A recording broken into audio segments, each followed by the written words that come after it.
Hello everyone and welcome on back to another episode. Today I'm doing another reaction, reading your comments.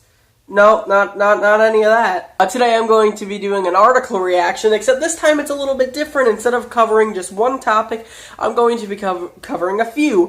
Future Zach from the future here to tell you that this episode ended up running extremely long, so I had to break it up into multiple parts. Otherwise this video is going to be like an hour long and my phone can't handle that. So there's going to be multiple episodes, but it was all filmed relatively at the same time. So yeah, fun. Peace, yo. Back to the thing.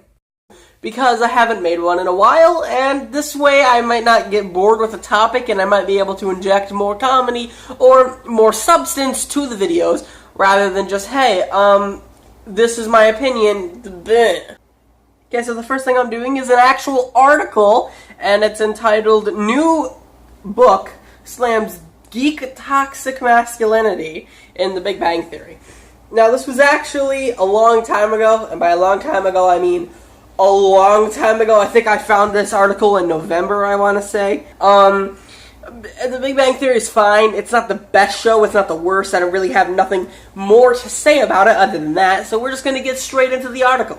Two professors are warning in a brand new book that TV shows like The Big Bang Theory are emblematic of a worrying trend they call toxic geek masculinity. If you're not aware of the phrase toxic masculinity, where have you been? I want to go there. In the new book, Toxic Geese. In the new book, Toxic Geek Masculinity in Media, Sexism, Trolling, and Identity Politics, was written by Bridget Blodging, a professor at the University of Maryland. Much like the break within the Democratic Party along racial lines in the 1948 election, more traditionally presenting geeks, white, middle-class, educated men are being pulled towards supporting the traditional power structure. So basically what they're saying is that The Big Bang Theory is a sexist, racist show. Now, I don't know about the racist thing. They've made some jokes, but not really. Honestly, I don't think it's either, but a lot of the characters on the show are surprisingly sexist, especially the men. They seem to not care about the women, but this article actually goes into something that, if you're going to argue that the Big Bang Theory is being sexist, this is actually probably the worst article, or it's probably the worst example you could give. Referencing an episode called The Contractual Obligation in which three geeky male scientists visit a local high school to talk about STEM careers for teens, the professors claim that the storyline is actually an example of empty feminism because the plot does not address gender disparities in STEM fields.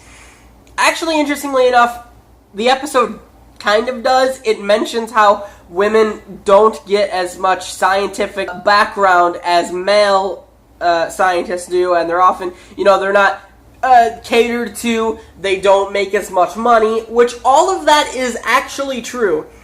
And there's a lot more male scientists than there are female, and, there is a reason for that. And the show actually does a pretty good job of pointing that out, not only in this episode, but in a few other situations, but they're always from the women. They're never the guys that bring up the conversation, which is fine. They don't need to.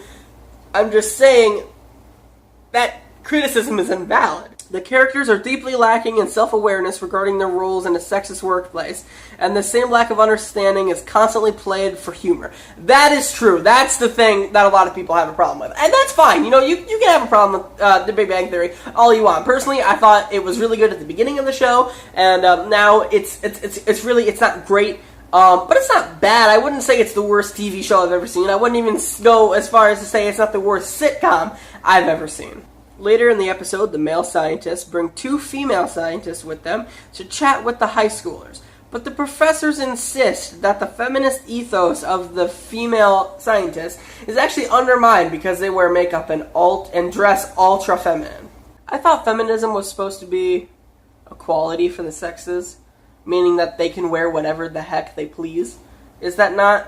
Just because the women wear makeup and wear a dress, that means that it doesn't count that they're part of the scientific community?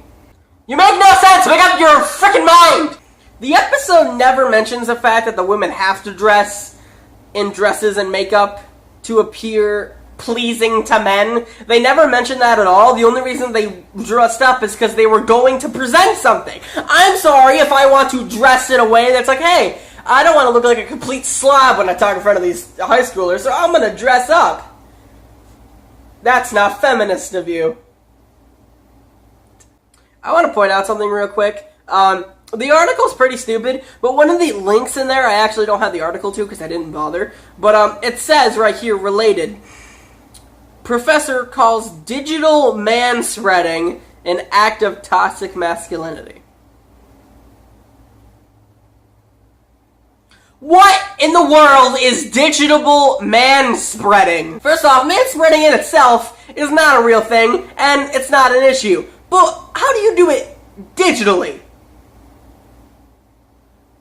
Let me just spread my non-existent arms as far as I possibly can. What does that even mean? Future Zach back from the future. Again, I just want to say that this is the end of this part of this episode because editing's fun. So I'm gonna be back for the next few parts. So yeah, this is the abrupt end of this episode. Yep. Bye.